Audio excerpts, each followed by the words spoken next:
محمد ہاشم اشرف صاحب کانپوری،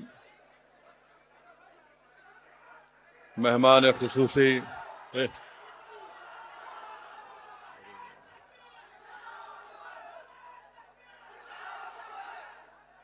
جامعہ اشرف المدارس سے کانپور سے تشریف لائے ہیں،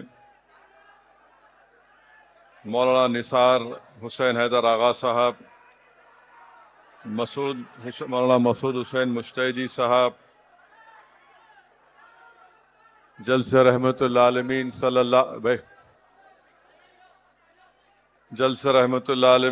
اللہ علیہ وسلم کے استقبالیہ کے صدر، وہ تمام اراکین مجلس اتحاد المسلمین کے اراکین اسمبلی، سابقہ اراکین اسمبلی،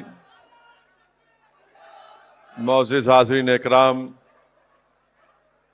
بزرگان قوم اور ملت، میری عزتدار ماں اور بہنوں، یہ ہمارے لیے خوشی اور مسرت کا موقع ہے کہ اس سال میلاد مصطفیٰ صلی اللہ علیہ وسلم کے 1500 سال مکمل ہو رہے ہیں۔ 1500 سال ہو یا 15 صدیاں، محض کوئی تقویمی حساب نہیں، بلکہ انقلاب نبوی کی ہماگیریت، آفاقیت اور ابدیت کا ایک واضح ثبوت ہے۔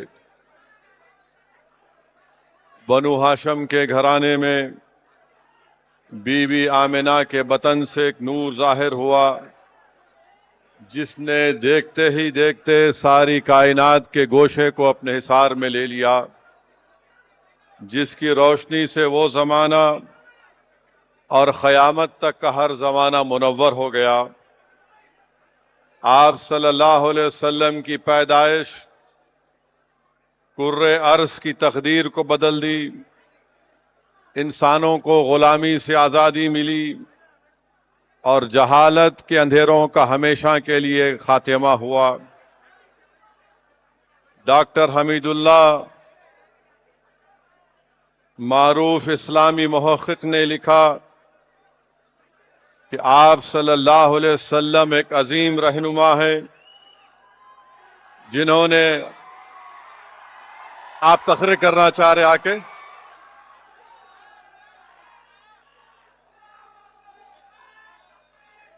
بھائی صاحب رک جائیے،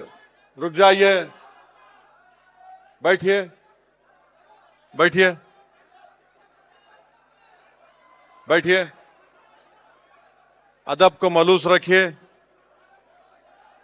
ذکر رسول ہو رہا ہے، بیٹھیے، آپ بیٹھ جائیے، بیٹھو بھائی، بہت جگہ ہے، بیٹھیے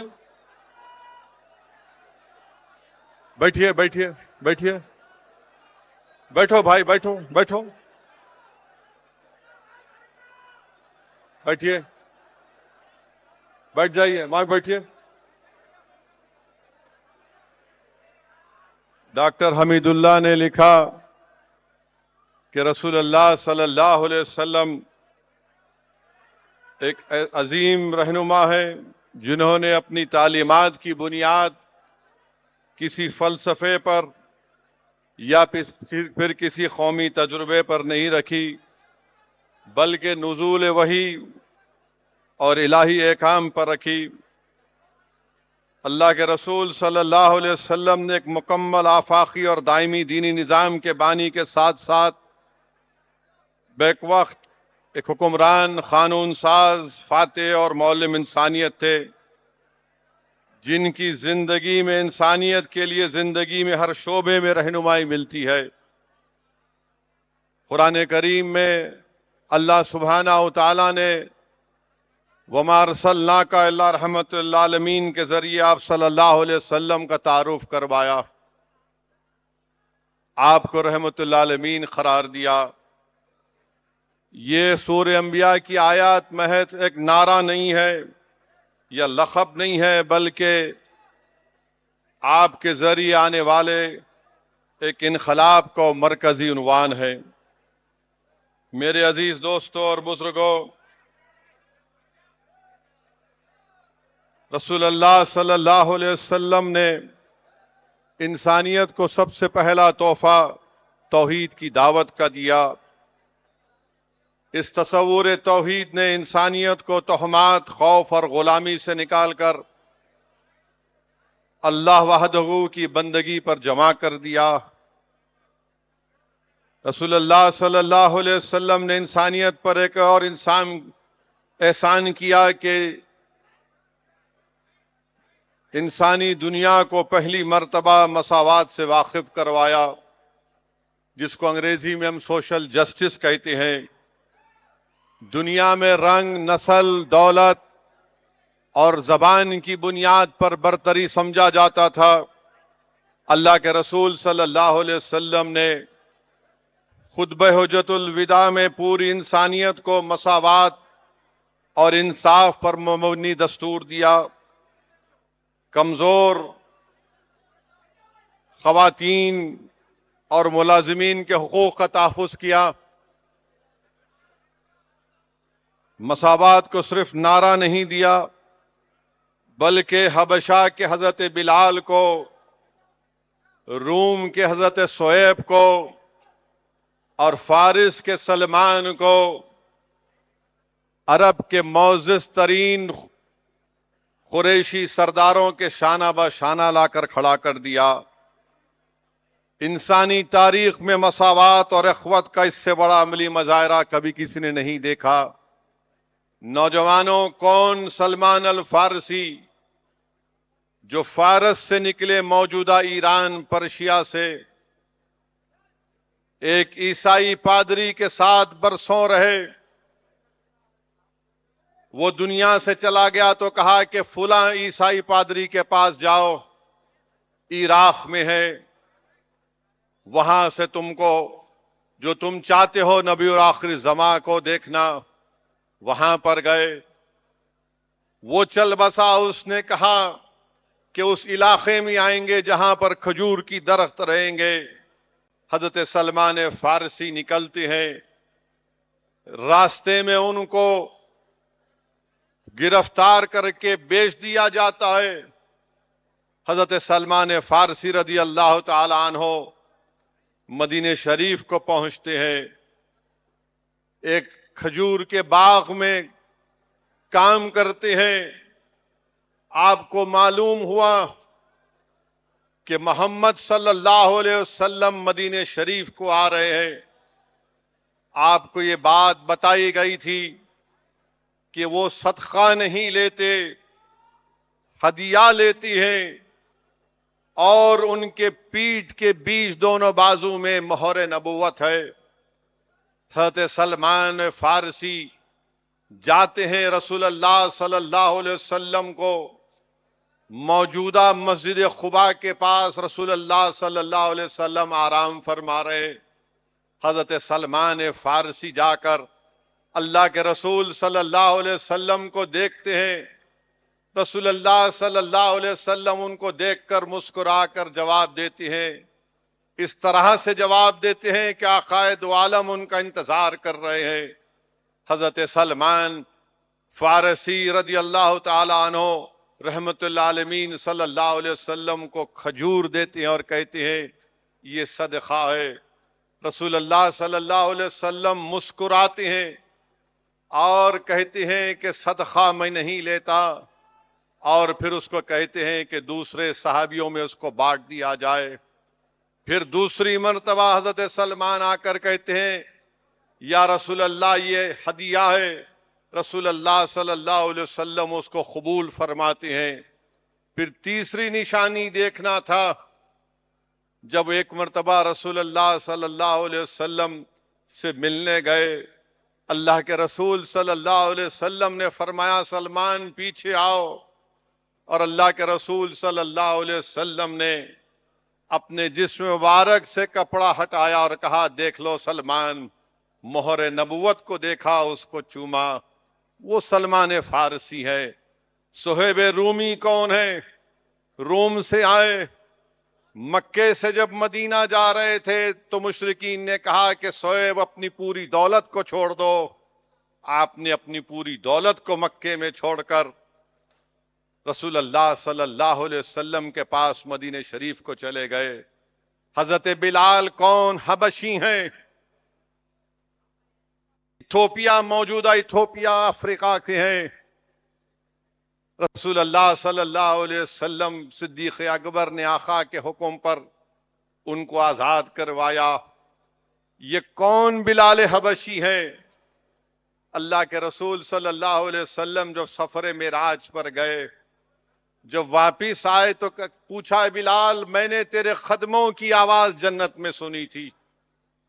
یہ وہ بلال حبشی ہیں جن کو فتح مکہ کے بعد اللہ کے رسول صلی اللہ علیہ وسلم نے حکم دیا کہ بلال کعبۃ اللہ پر چڑھ کر میری طرف رخ کر کے اذان دو.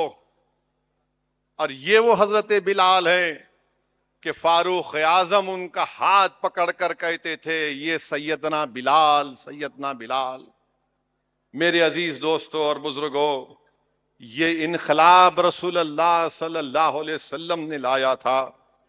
رسول اللہ صلی اللہ علیہ وسلم نے انسانیت کو یہ پیغام دیا، علم کی روشنی کو منور کیا، جہالت کے اندھیروں کو مٹایا. اور یہ وہی علم تھا جو آج دنیا میں ہم ماڈرنائزیشن دیکھتے ہیں، وہی علم کی وجہ سے ہے. میرے عزیز دوستوں اور بزرگوں، اگر آپ ابن ماجہ کی حدیث نمبر 222 دیکھیں گے، اللہ کے رسول صلی اللہ علیہ وسلم ارشاد فرما رہے ہیں کہ مسلمان مرد اور عورت پر علم حاصل کرنا واجب ہے.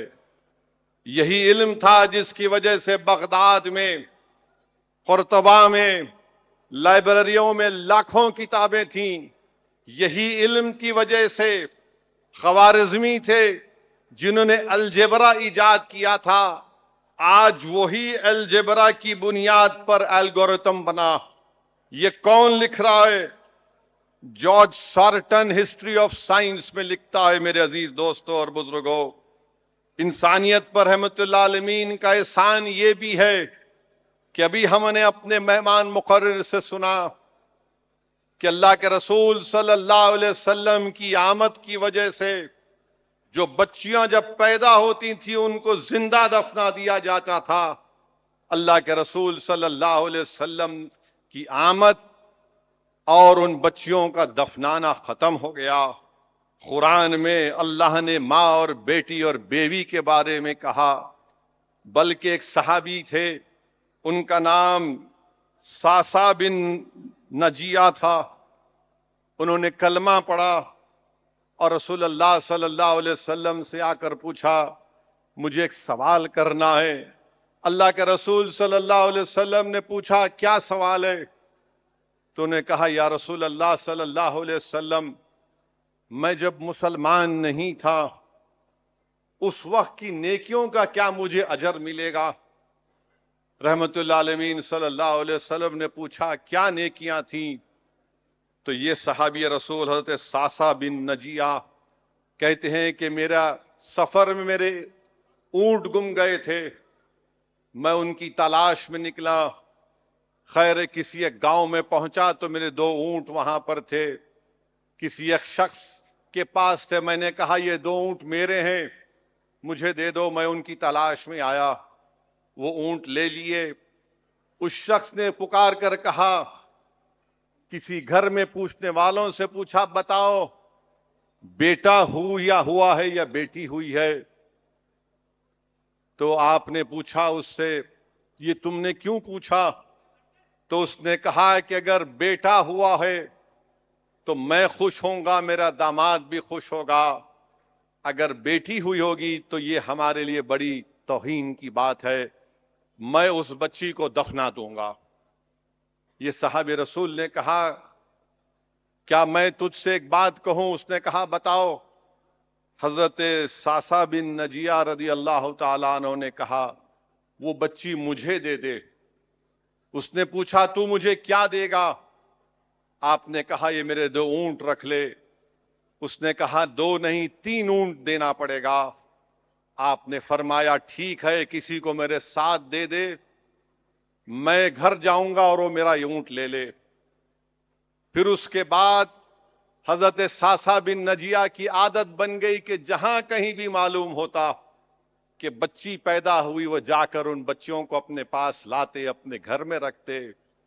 ایک وقت ان کے گھر میں 360 بچیاں تھیں جن کو گھر میں پالتے تھے۔ جب یہ بات اللہ کے رسول صلی اللہ علیہ وسلم نے سنی تو رسول اللہ صلی اللہ علیہ وسلم کے چہرے کا رنگ بدل گیا۔ اللہ کے رسول صلی اللہ علیہ وسلم کے آنکھ سے آنسو مبارک جاری ہو گئے۔ اللہ کے رسول صلی اللہ علیہ وسلم نے فرمایا، اے ساسا بن نجیہ، یہ وہ تیری نیکیاں تھیں جس کی وجہ سے اللہ نے تجھے دائرے اسلام میں لایا۔ وہ پوچھتے ہیں رسول اللہ پھر اللہ مجھے کیا اجر دے گا؟ آقائے دو عالم صلی اللہ علیہ وسلم فرماتے ہیں کہ اللہ تیرے لیے اپنے خزانوں کو کھول دے گا۔ میرے عزیز دوستو اور بزرگوں،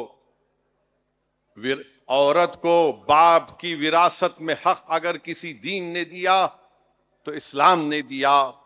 پھر رسول اللہ صلی اللہ علیہ وسلم کا انسانیت پر احسان یہ ہے کہ غلامی کو ختم کیا، اور رسول اللہ صلی اللہ علیہ وسلم نے پیغام دیا کہ غلام تمہارا بھائی ہے، جو تم پہنتے ہو اس کو پہناؤ، جو کھاتے ہو اس کو کھلاؤ۔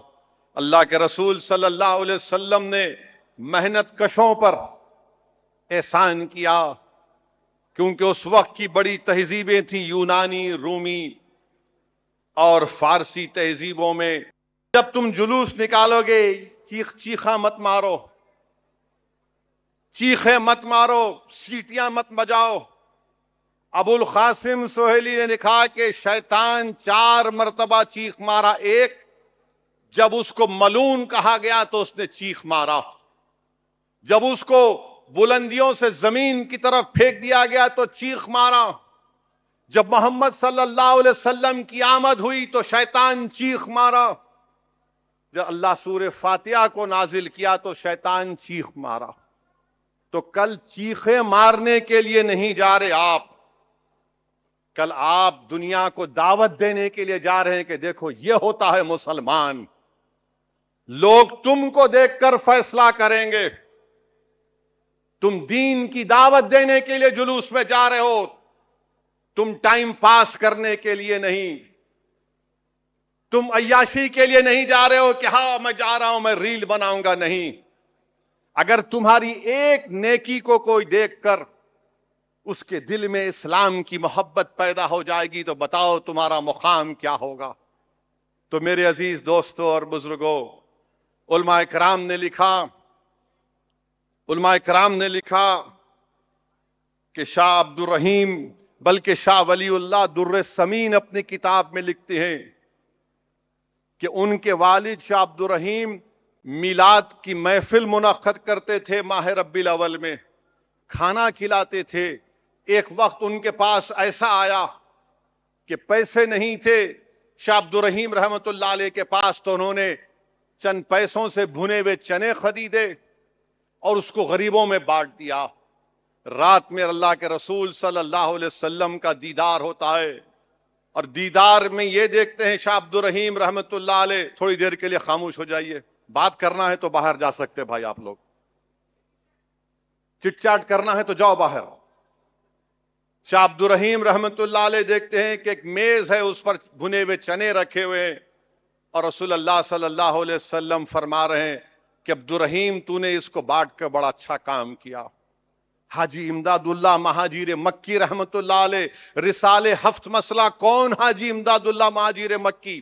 اس ملک کے آزادی کے مجاہد، بانی جامع نظامیہ انور اللہ شاہ فاروقی کے پیر و مرشد اور بڑے بڑے علماؤں کے پیر و مرشد۔ رسالہ حفظ مسئلہ میں حاجی امداد اللہ مہاجر مکی لکھتے ہیں کہ میں میلاد کی محفل میں شرکت کرتا ہوں اور اس میں منعقد بھی کرتا ہوں اور اس سے فیض حاصل کرتا ہوں۔ میرے عزیز دوستوں اور بزرگوں، اللہ کے رسول صلی اللہ علیہ وسلم سے محبت کا نتیجہ کیا نکلتا سنو آپ۔ شاہ عبد الرحیم رحمت اللہ علیہ ایک دن بیمار پڑ گئے، فالج ہو گیا، بستر پر لیٹ گئے، دعا کی یا رسول اللہ صلی اللہ علیہ وسلم میں نے دین کا کام کیا, میں آپ کا عاشق ہوں, میں آپ کے غلاموں کا غلام ہوں. یا رسول اللہ صلی اللہ علیہ وسلم میرے حال پر رحم فرمائیے. شاہ عبد الرحیم کی زبان سے دعائی کلمات نکلتے ہیں.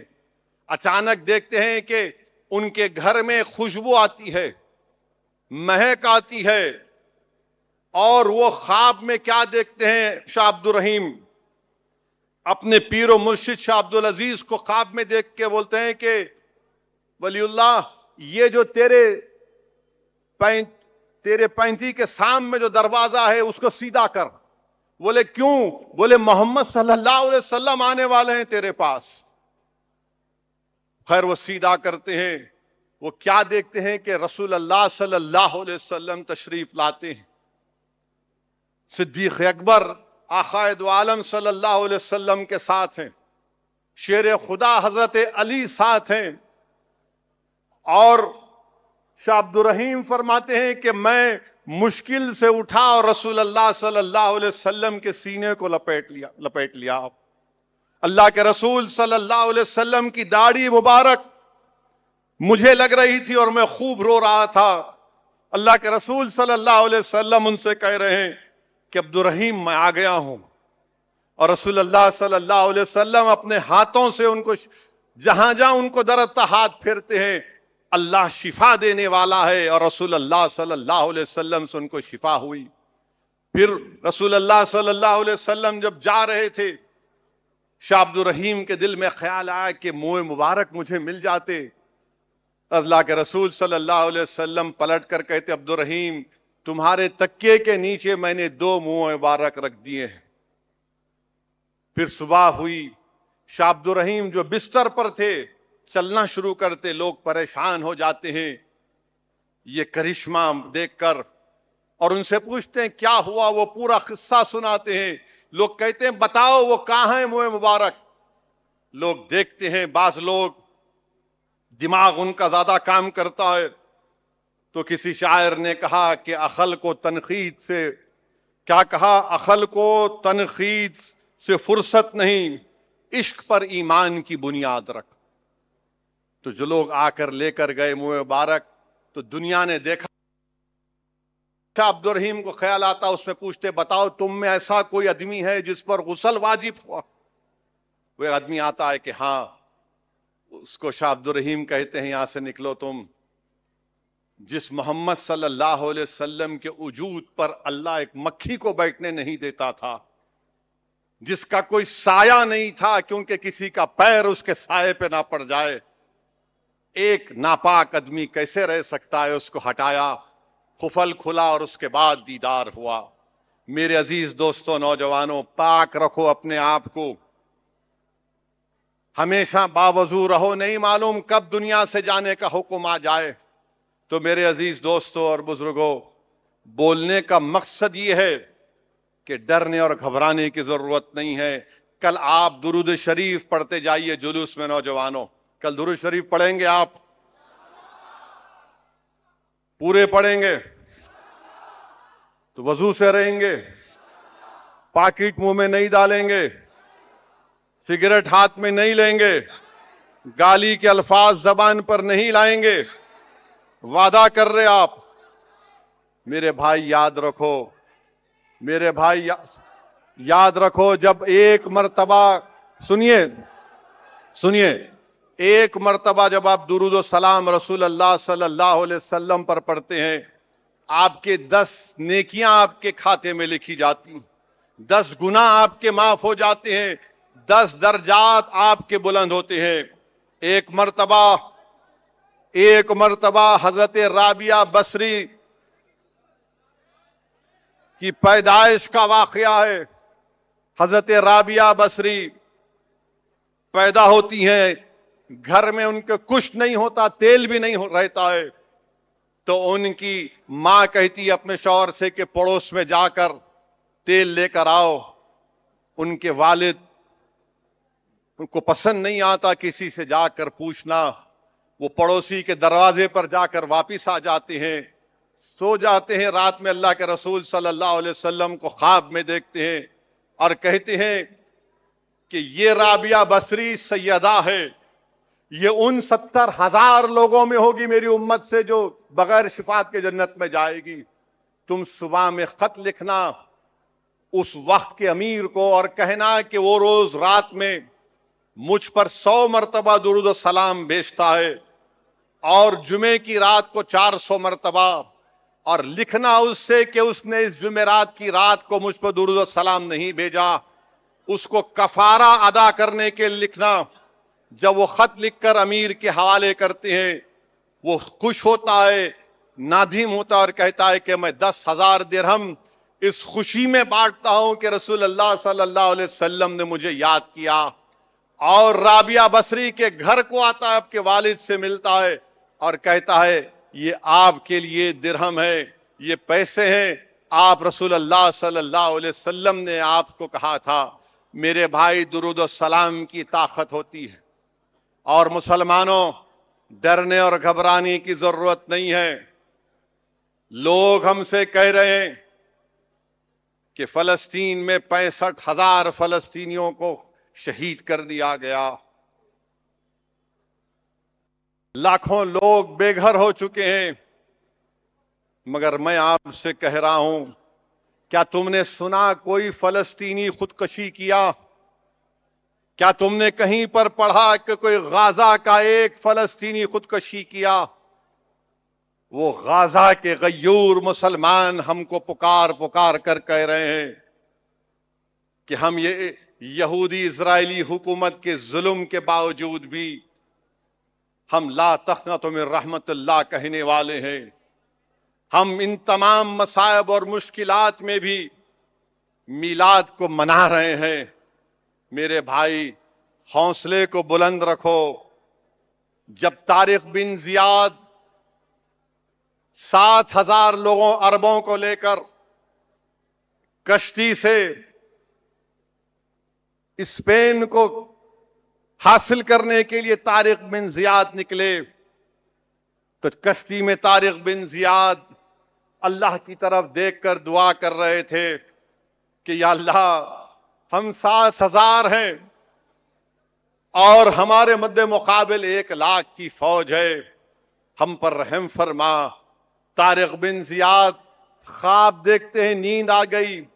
رسول اللہ صلی اللہ علیہ وسلم کو طارق بن زیاد دیکھتے ہیں, صحابہ کرام ساتھ میں ہیں, اور رسول اللہ صلی اللہ علیہ وسلم طارق بن زیاد کو کہتی ہیں کہ طارق کل تم بڑی شان سے داخل ہونا, تم کل بڑی شان سے داخل ہونا, کسی مسلمان پہ ظلم نہیں کرنا اور اپنا وعدہ پورا کرنا.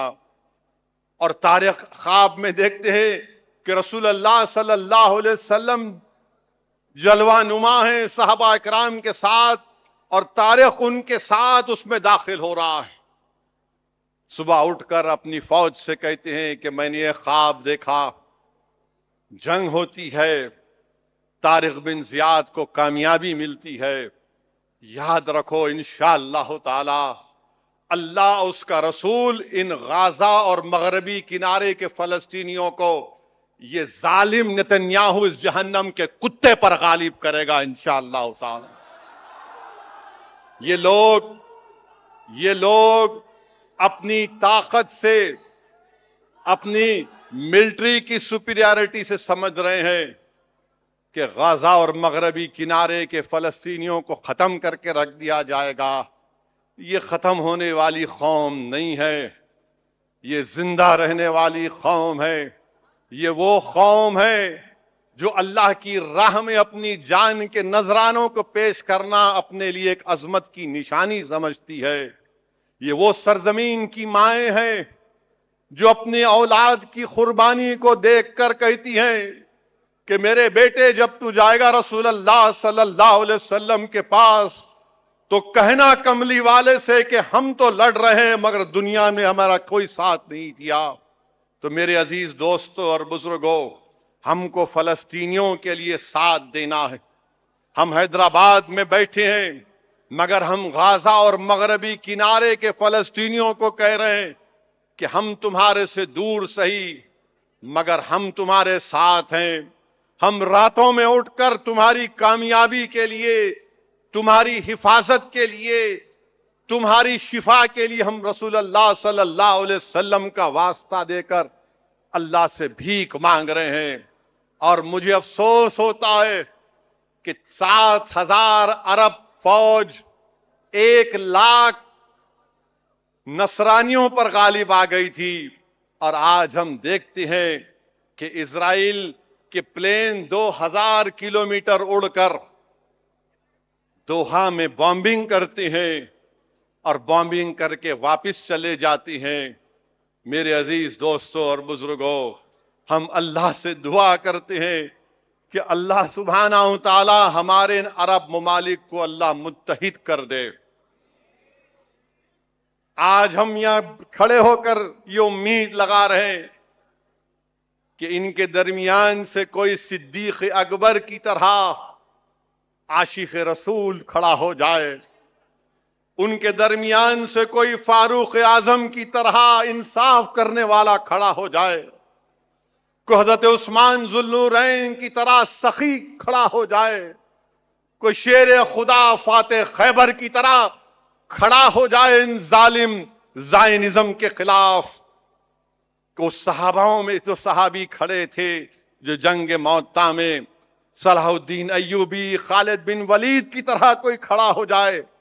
میرے عزیز دوستوں اور بزرگوں، یاد رکھو حدیث شریف میں آیا کہ جب حشر کا دن ہوگا تو اللہ ہم تمام سے پوچھے گا، ایک سوال کرے گا کہ کیا تم مجھ سے ملنے کے لیے تیار تھے؟ کیا تم مجھ سے ملنے کے لیے تیار تھے؟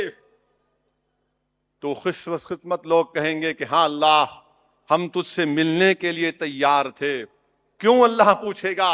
تو کہیں گے اللہ تو رحم کرے گا، تو کریم ہے، تو رحم کرے گا۔ تو اللہ کہے گا کہ ہاں بے شک جو لوگ مجھ سے ملنے کے لیے تیار رہتی ہیں، میں حشر کے میدان میں ان پر رحم کروں گا اور ان کو جنت کو بھجاؤں گا۔ یاد رکھو عزیزو، موت سے ڈرنا نہیں۔ موت کیا ہے؟ فقط ایک عالم مانا کا سفر ہے، ہر ایک کو جانا ہے، کوئی یہاں پر زندہ رہنے کے لیے نہیں آیا۔ مگر یاد رکھو اللہ کے رسول صلی اللہ علیہ وسلم کا احسان ہم پر کتنا ہے۔ اگر تم کسی قبرستان کو چلے جاتے ہو، میں کبھی چلا جاتا ہوں، تو لوگ اس مرحوم کی تدفین کرنے والوں سے کہتے رہے جلدی کرو، جلدی دفناؤ میاں، یہ فلاں MP صاحب بھی آ گئے، جلدی کرو۔ میرے بھائی، ہم خبر میں بھی چلے گئے تو رسول اللہ صلی اللہ علیہ وسلم وہاں پر بھی آئیں گے۔ میرے عزیز دوستوں اور بزرگوں، رسول اللہ صلی اللہ علیہ وسلم حشر کے میدان میں اپنی امتیوں کو پہچانیں گے، اور رسول اللہ صلی اللہ علیہ وسلم کی شفاعت سے آپ اور ہم جنت میں جائیں گے۔ کوئی اپنی اعمال کی وجہ اگر دعویٰ کرے گا کہ میرے فلاں اعمال، میرے یہ اعمال نہیں، میرے عزیز دوستوں اور بزرگوں، اللہ کے رسول صلی اللہ علیہ وسلم کی شفاعت سے ہی انشاءاللہ آپ اور ہم جنت میں جائیں گے۔ تو نوجوانوں، بزرگوں، میری زدار ماں اور بہنوں، موت کا خوف مت رکھو، ہر ایک کو جانا ہے۔ زندگی کی حقیقت یہی ہے، ہم آئے اس دنیا میں تو جائیں گے، ہم آئے بھی یہاں تمہارے لیے، ہم اٹھائے بھی جائیں گے تمہارے لیے۔ رسول اللہ صلی اللہ علیہ وسلم، یہ لوگ یہ سمجھ رہے ہیں کہ مسلمانوں کو مار کر، مسلمانوں کی لاش کہ ان کے بھائی بہنوں کی لاشوں کو دکھا کر، مسلمانوں کے گھروں کو برباد کر کے، غزہ میں فاقہ کشی سے 1,000 فلسطینی بچے مر گئے۔ ارے ظالموں، تم جان تو لے سکتے ہو مگر موت کا خوف تم رسول اللہ صلی اللہ علیہ وسلم کی امت میں پیدا نہیں کر سکو گے۔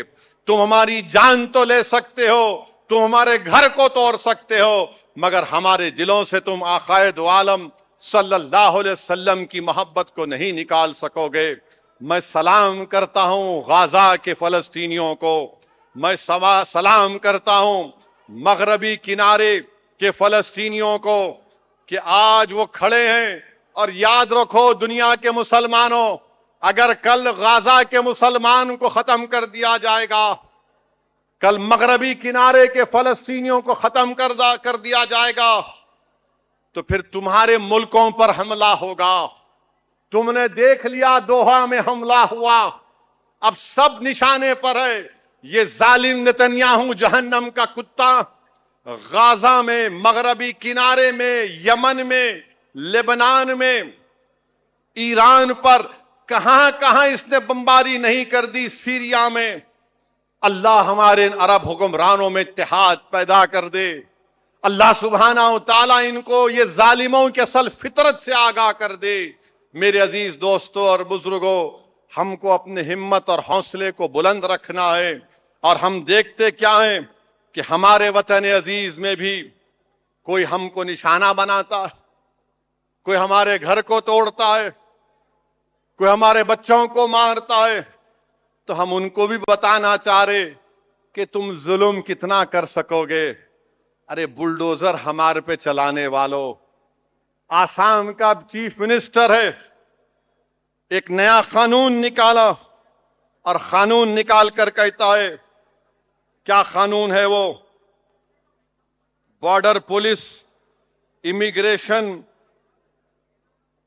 1950 کا قانون میں کہا کہ اگر کسی کو نوٹس دے دیے کہ بنگلہ دیشی ہے، اس کو ہم 10 دن کے بعد اگر ہمارا دل بولا تو نکال کر پھینک دیں گے۔ میرے عزیز دوستوں اور بزرگوں، اب تک آسام میں جولائی 8 کو 1400 گھروں کو برباد کر دیا گیا، پاور پلانٹ اڈانی کو دیا گیا، بلاسی پورا میں صرف 4 دن اعلان کیا گیا، اور جو 10-15 سال سے لوگ 50 سال سے رہتے گھروں کو توڑ دیا گیا۔ گولپارا میں 140 ہیکٹر لینڈ پر 1000 مسلمانوں کے گھروں کو توڑ دیا گیا۔ جون 16 کو حصیلہ بیل میں 690 خاندانوں کو ہٹا دیا گیا۔ میرے عزیز دوستوں اور بزرگوں، اب ایک نیا قانون بنا دیے ہیں کہ کوئی بھی کسی پہ شک کر کے نوٹس دے کر بنگلہ دیشی کہہ کر بھیجا دیں گے، اور پھر اگر کوئی زمین خریدے گا تو پوچھیں گے اس کا ریکارڈ کیا ہے، پیسے کہاں سے آئے۔ اگر کوئی اس پہ تنقید کرے گا، اس کا خریدی نہیں ہوگی۔ میرے بھائی، مالیگاؤں میں بلاسٹ ہوا، ٹرین کا بلاسٹ بمبئی میں ہوا، ایک کمال احمد، وکیل احمد انصاری 16 سال جیل میں رہ کر، یہ بہار کے مدھوبنی کے ہیں، جیل میں انتقال ہو گیا۔ ان کی خبر کے پاس جا کر ان کے ساتھیوں نے کورٹ کا ججمنٹ ان کو سنایا کہ تم بری ہو گئے۔ میرے عزیز دوستوں اور بزرگوں، RSS کے موہن بھگوت کہتے ہیں کہ کاشی متھرا RSS نہیں کرے گی، مگر ہمارے ساتھی اس میں جانا ہے تو جا سکتے۔ بھائی صاحب، یہ آپ لوگ کیا کر رہے ہیں یہاں پر؟ کیا کر رہے ہیں یہاں پر؟ چھوڑی ہاتھ، کیا تماشا ہے یہ؟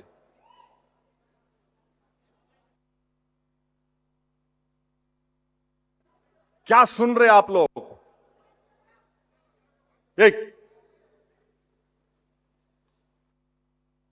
موہن بھگوت کہہ رہے ہیں کہ کاشی متھرا RSS نہیں کرے گی، مگر ہمارے لوگ جا سکتے۔ تو پلیسز آف ورشپ ایکٹ کس لیے بنایا گیا؟ کیا آپ دھمکی دے رہے ہیں؟ کیا آپ کہنا چاہ رہے ہیں موہن بھگوت کے 6 دسمبر پھر سے دہرایا جائے گا؟ اور پھر جو مسلمان مغربی بنگال کا ہے، بنگالی زبان بول رہا ہے، اس کو اٹھا کر آپ بنگلہ دیش میں پھینکنا چاہ رہے ہیں۔ میرے عزیز دوستوں اور بزرگوں، میرٹھ میں عبداللہ ریزیڈنسی میں یہ کہہ کر روک دیا گیا کہ مسجد بنا رہے، یہ کہہ دیا گیا کہ ہندو بھائی مسلمان کو نہیں بیچ سکتا، مسلمان ہندو بھائی کو نہیں بیچ سکتا، اور پھر یہ بھی کہہ رہے ہیں مسلمان کو نہیں بیچ سکتا، تو پھر کہاں خریدیں گے ہم؟ میرے عزیز دوستوں اور بزرگوں، 5.5 سال 6 سال سے جیلوں میں ہیں دلی کے بچے۔ میرے عزیز دوستوں اور بزرگوں، پنجاب میں طوفان آیا ہے، 23 ضلع ڈوب چکے ہیں، 1.5 لاکھ ہیکٹر کی فصلیں برباد ہو چکی ہیں، اور پھر ہم یہ بھی دیکھتے ہیں کہ امریکہ کی ٹیرف کی وجہ سے 40% کپڑوں کا ایکسپورٹ بند ہو چکا. اتنا بڑا جھٹکا لگا مگر کسی کو جھٹکے کی بات یاد آ رہی ہے. مہاراشٹرا میں قریش برادری احتجاج کر رہی ہے کہ گو رکشوں سے ہم کو بچاؤ جو ہم پر ظلم کر رہے ہیں. میرے عزیز دوستوں اور بزرگوں، مدھیہ پردیش کے کھنڈوا میں ایک مسجد کے امام کے تقرر کے لیے ایک بہار سے امام آئے تو پولیس نے کیس بک کر دیا کہ تم نے کیسے ایک بہار سے آئے ہوئے آدمی کو کھنڈوا کی مسجد میں رکھا. ارے بتاؤ، ہندوستان کی سمویدھان کی آرٹیکل 19 کیا ہے؟ فنڈامنٹل رائٹ ہے. ایس پی صاحب، کھنڈوا کے ایس پی صاحب، یہ فنڈامنٹل رائٹ ہے. آرٹیکل 19 BNS 223 پر 223 آرٹیکل 19 سے بڑا ہے یا آرٹیکل 19 اس سے بڑا ہے؟ بولو کھنڈوا کے ایس پی صاحب. صرف مسلمان ہیں تو آپ کیس بک کر رہے ہیں کہ باہر سے کیسا آئے. اچھا، یمونا بازار دلی میں ہے، سہارنپور کے مسلمان عمرہ کر کے واپس آئے تو یہ ظالم RSS کی ذہنیت رکھنے والے لوگ ان کی بے عزتی کرے، مندر کے پاس لے جا کر ان کو سجدہ کروایا، ان کو مارا. کیا ہو رہا ہے ہمارے دیش میں؟ کیا کر رہے ہیں وزیر اعظم مودی؟ اور پھر اتر پردیش کے فیروز آباد میں 30 مسلم بچوں کو 6 سپٹمبر کے دن میلاد کا جلوس نکالے، تھوڑا جلوس ہٹ گیا، 30 کو پکڑ کر پورے ٹی وی کیمراز کو کھڑا کر کے بچوں کو اٹھ بیٹھ کرائے. پولیس کی گاڑی سے نکل رہے تو کان پکڑ کے نکل رہے. ہم یوگی سے پوچھنا چاہ رہے، اپریل میں بھی ٹھہریے، اپریل میں بھی ایک جلوس نکلا تھا کانپور میں، مسلم دکانوں کو نقصان پہنچا گیا، تم نے ایسی ان سے جن کو پکڑا تم نے ان کو ایسے ہی کیا ٹی وی کیمرہ کو بلا کر؟ نہیں کیا.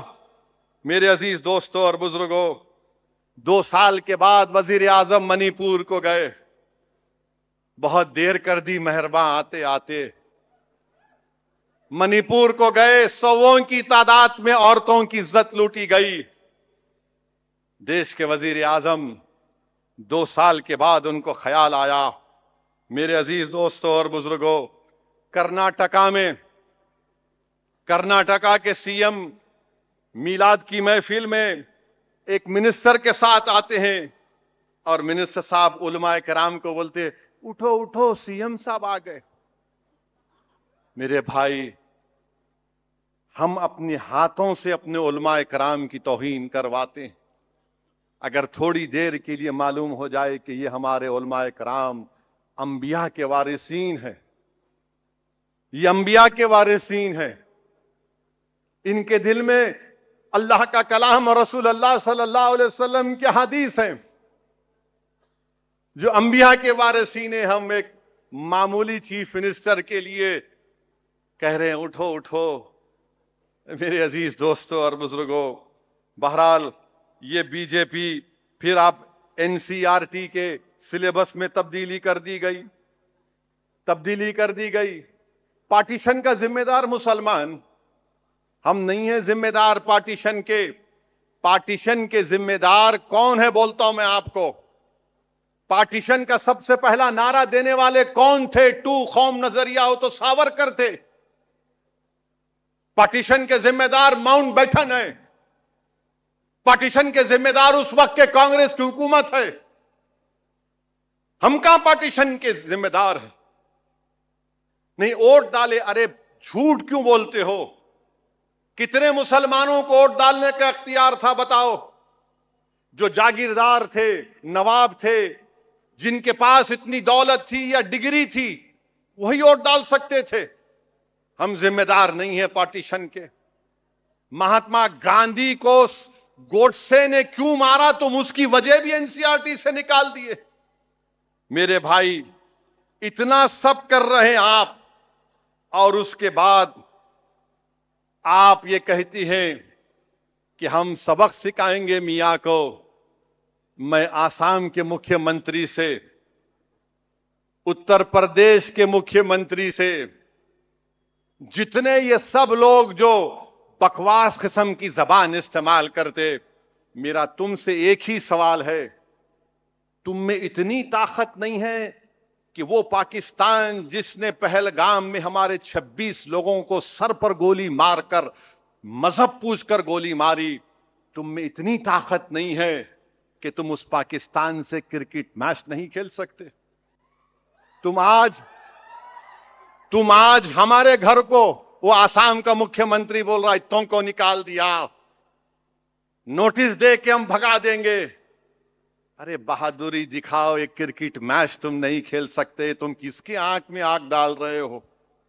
ارے ہم ہر چیز قربان کرنے کو تیار ہے، مگر تمہارے سامنے سر کبھی نہیں جھکائیں گے انشاءاللہ تعالی۔ ہم اپنی عزت کا سودا نہیں کریں گے انشاءاللہ تعالی۔ پاکستان سے کرکٹ میچ کھیل رہے ہیں، اگر تمہاری بیٹی مر جاتی تو تم کھیلتے؟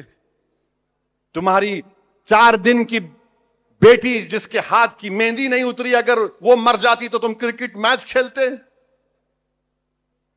کل کرکٹ میچ ہوگا، کتنے پیسے آئیں گے؟ 600-700 کروڑ۔ اب یہ بی جے پی کے لوگوں کو بولنا ہے، دیش بھکتی کی بات کرنے والوں، چلو بھر پانی میں ڈوب مرو۔ تم 700 یا 800 کروڑ یا چلو 2000 کروڑ ہوں گے، ہم پوچھنا چاہ رہے ہیں بھارت کے وزیر اعظم سے، جب آپ نے کہا کہ خون اور پانی نہیں ایک ساتھ جا سکتا، بات چیت اور آتنکواد نہیں ہو سکتی، ایک کرکٹ میچ میں کتنے پیسے آئیں گے بی سی سی آئی کو؟ 2000 کروڑ، 3000 کروڑ۔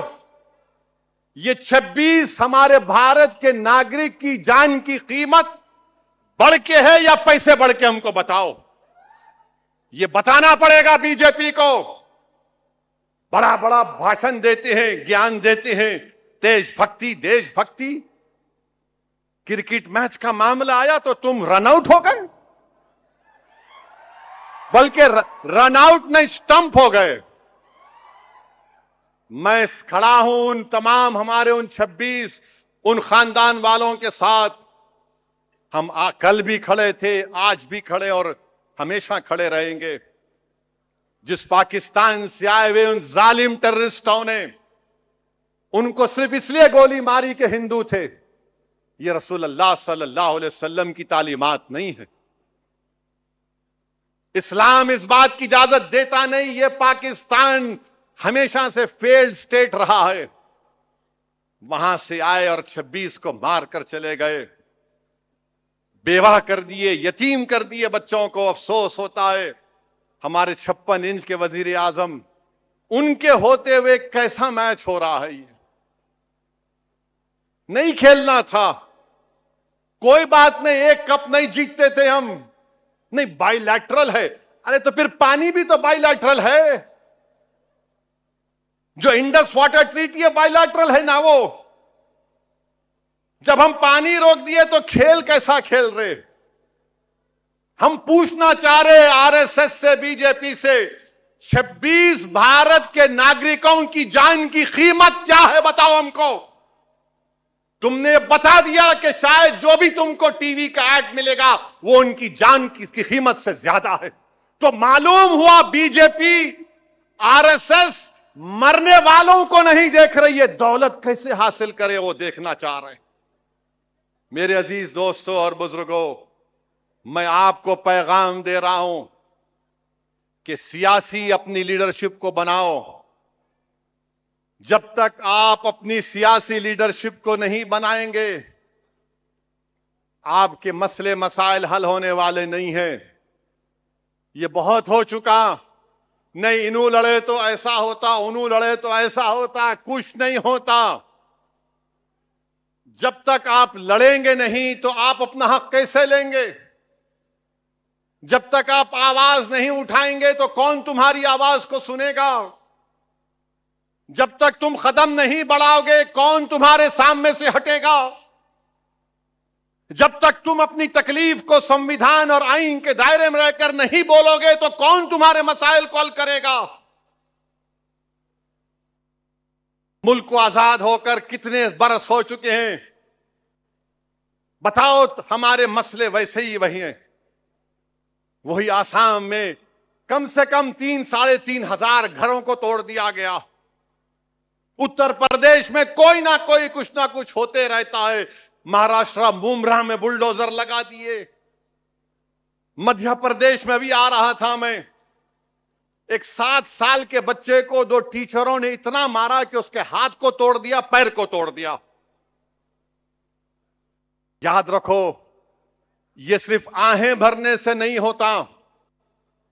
اٹھو اور اپنی قیادت کو بناؤ, متحد رہو. یہ لوگ صرف تم کو دھوکہ دے رہے ہیں. اگر میں اچھا نہیں ہوں تو کسی اور کو کھڑا کرو نا. پھر وہ بھی نہیں کرنا چاہتے تم, تو پھر تمہارے پاس راستہ کیا ہے بتاؤ پھر. یاد رکھو, ہم اپنے بزرگوں سے کہہ رہے ہیں, یہ سن 47 نہیں ہے. یاد رکھو میری بات کو آپ.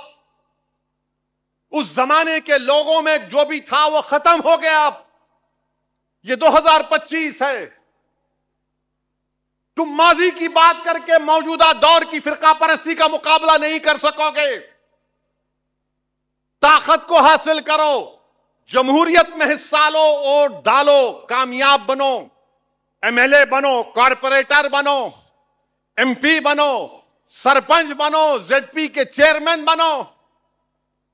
اگر تم یہی سوچتے رہو گے نہیں کیسا ہوگا کیسا ہوگا, ارے میرے بھائی, جب تم اٹھ کر کھڑے ہو کر لڑنا سیکھو گے تو راست منزل تمہارے قدموں میں آ کر سجدہ کرے گی. تم لڑنا نہیں چاہتے, ابھی جنگ شروع نہیں ہوتی, انجام کیا ہوگا, انجام کیا ہوگا. وہ دیکھو, وہ غزہ کے مغربی کنارے کے ان مجاہدین کو 75 سال سے لڑ رہے ہیں, 5 نسلیں قربان کر دیے, مگر لاکھوں سلام ان جیالوں پر.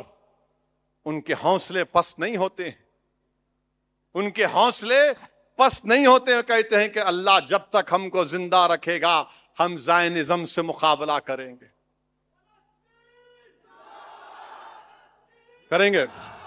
اور پھر ہم ہمارے وزیر اعظم کو ہی بول رہے, جینوسائیڈ ہو رہا ہے وہاں پر, نسل کشی ہو رہی ہے. مسٹر موڈی بولو نا آپ, جینوسائیڈ ہو رہا ہے. شیخ تمیم سے, امیر سے بات کیے دوحہ قطر کے. موڈی کا بیان کیا ہے آپ نے دیکھا. بھارت قطر پہ جو حملہ ہوا اس کی ہم مذمت کرتے, وہ ایک آزاد ملک ہے, سوورن ملک ہے, یہ نہیں ہونا تھا. کون کرے حملہ؟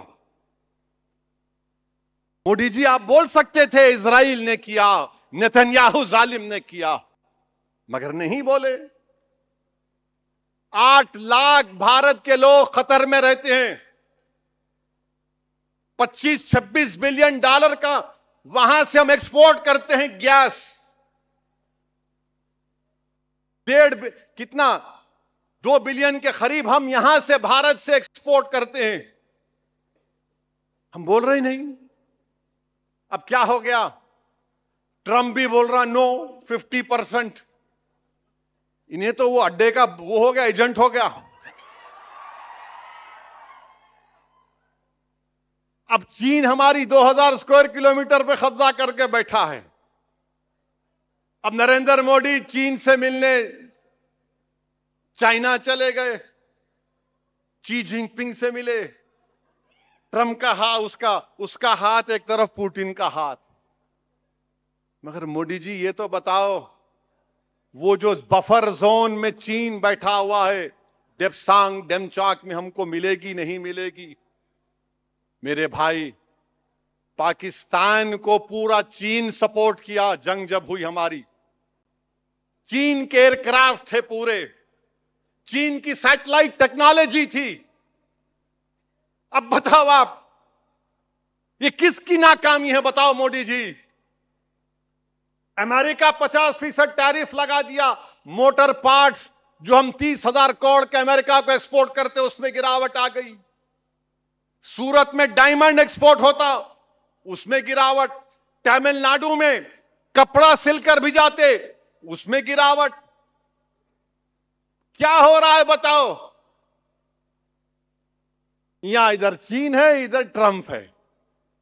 انہیں 50% بول رہا ہے، انہوں بول رہے 2000 اسکوائر کلومیٹر کو بائے بائے بولو. $20 بلین کا ٹریڈ ڈیفیسٹ ہے چائنا کے ساتھ.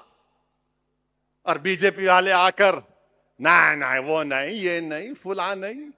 ارے پڑھو نا بیان کیا آیا. ایس سی او کے بیان میں ہم کو ہائیفنیٹ کر دیا گیا پاکستان کے ساتھ. ہم کو ہائیفنیٹ کر دیا گیا. تو آپ ہم کو مت سکھاؤ حب الوطنی. اب 17 تاریخ کو آ کر بی جے پی والے بولیں گے وہ ایسا ہوتا تھا، فلاں ہوتا تھا، یہ انہوں تھے. ارے بھائی سری نگر میں یوم شہداء آپ منانے نہیں دیے، اور آپ 17 تاریخ کو آ کے گیان دیں گے ہمارے کو. تمہارے حب الوطنی کا سرٹیفکیٹ نہیں چاہیے ہم کو. تاریخ ہے حیدرآباد کی، بہت تاریخ ہے، بہت کچھ بول سکتا ہوں میں، مگر اتنا ہی کہہ رہا ہوں، تم کرکٹ میچ نہیں کھیل رہے، تم ہم کو آ کے مت ڈسٹرب کرو. تم ایک کرکٹ میچ کو نہیں چھوڑ سکے. کیا ہے یہ بتاؤ آپ؟ تم ٹرمپ کو 56 انچ کا سینہ نہیں دکھا رہے.